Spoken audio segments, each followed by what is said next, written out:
The 80-pound German Shepherd launched himself across the living room, tackling the 2-year-old boy to the ground with a sickening thud.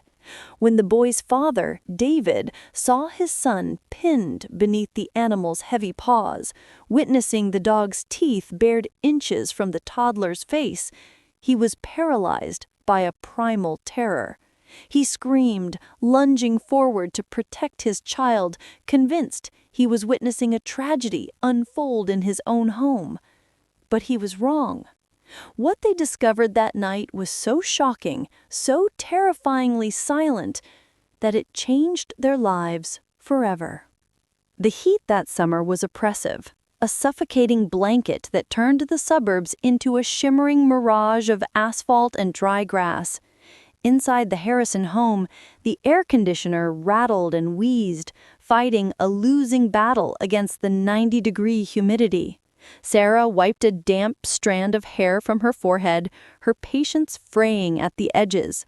Her 2-year-old son, Leo, had been a nightmare for 3 days straight. He was fussy, clinging to her legs with sweaty palms, crying over spilled toys, and demanding juice box after juice box with an unquenchable thirst that Sarah attributed to the heat wave.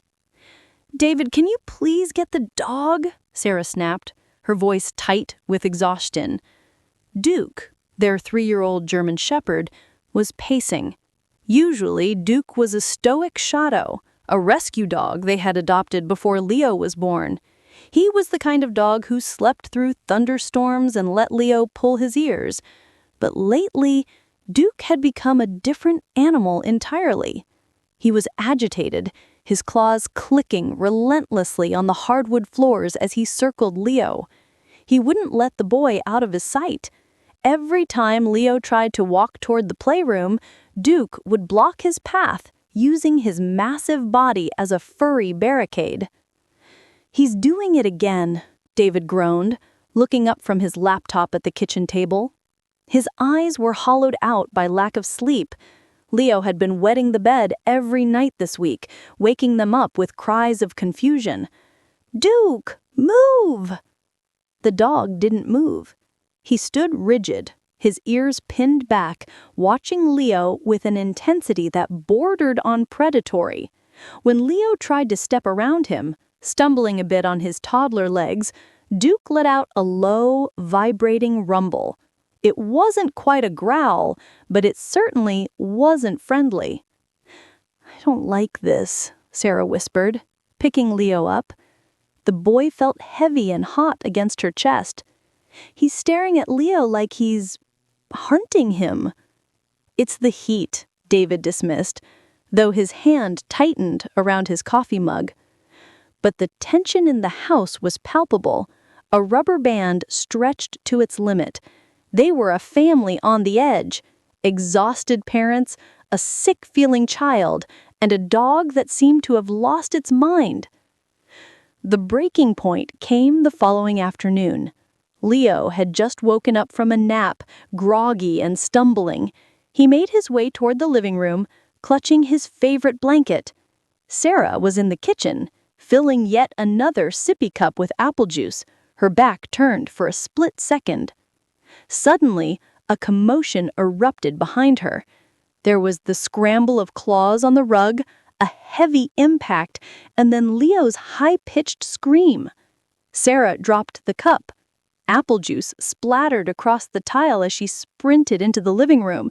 David was already there, sliding on his socks as he rushed from the hallway. The scene was a parent's nightmare. Leo was sprawled on his back, sobbing, his face crumbling into a mask of terror.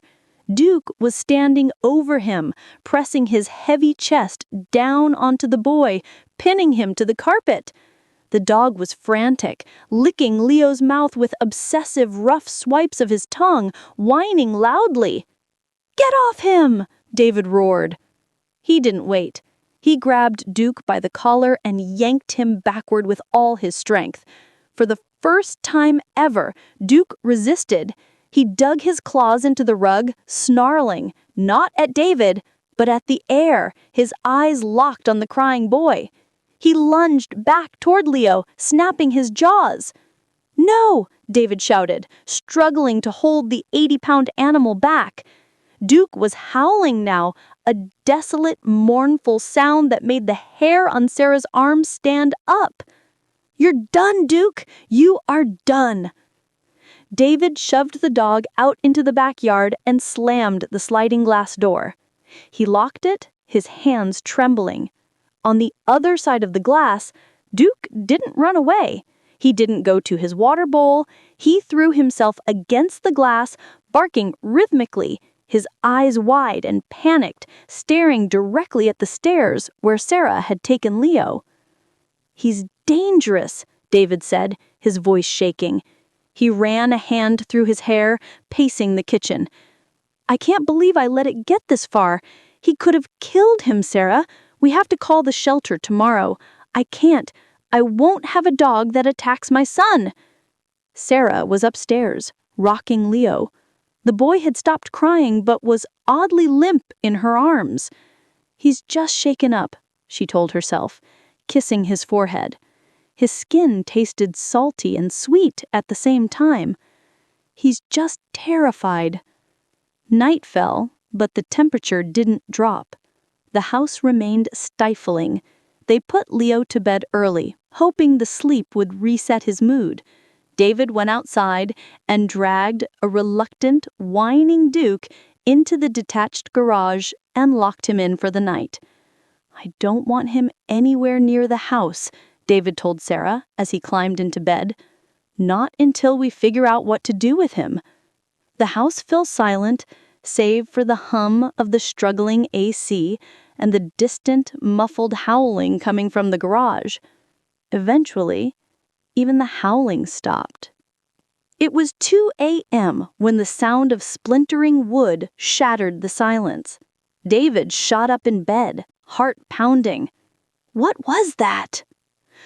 "Someone's breaking in," Sarah whispered, clutching the duvet. Then they heard it. Heavy paws thundering on the floorboards downstairs. It wasn't a burglar. It was Duke. He had chewed through the garage door frame or broken a window. They didn't know how, but he was in the house. "The dog," David hissed, throwing the covers off. But Duke didn't come to their bedroom to attack them. He didn't go to the kitchen for food. The footsteps scrambled frantically up the stairs, bypassing the master bedroom entirely. "He's going to the nursery!" Sarah screamed, realizing it a split second before David did. They scrambled out of bed, adrenaline flooding their systems. They ran down the hallway, the terrifying image of the afternoon's attack flashing in their minds. If Duke hurt Leo, if he did what they thought he wanted to do, they burst into the nursery and froze. The room was dark, lit only by the faint orange glow of the street lamp outside. Leo was sleeping in his crib. Duke was standing on his hind legs, his front paws hooked over the railing of the crib. He wasn't biting. He was nudging Leo's shoulder with his nose, hard and over and over. He was whining, a high-pitched, desperate sound that pierced the darkness. "Get away from him!" David yelled, grabbing a heavy book from the shelf as a weapon. He rushed the dog. Duke looked back at David, and the expression on the dog's face stopped David cold. It wasn't aggression. It wasn't rage. It was panic. Pure, unadulterated panic. Duke barked once, sharp and demanding, and then turned back to Leo, licking the sleeping boy's face frantically. "Grab the dog!" Sarah cried. David dropped the book and wrapped his arms around Duke's torso, hauling him away from the crib. Duke fought him, thrashing and yelping, his eyes never leaving the toddler. "Check him! Sarah, check Leo!" David grunted, struggling to hold the powerful animal against the wall. Sarah ran to the crib. "Leo! Baby! Wake up! Daddy's got the dog!" She reached out to touch his cheek.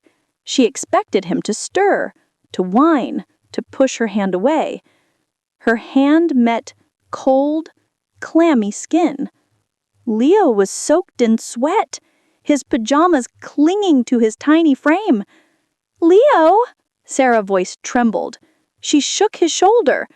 His head lolled to the side, his neck rubbery and loose. "Leo, wake up!" Nothing. No movement, no sound. He was a dead weight. "David!"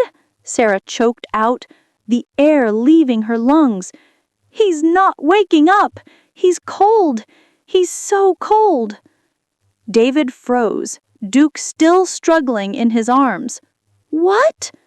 "He's unconscious! Call 911! David, call 911 right now!" The next 15 minutes were a blur of chaotic terror.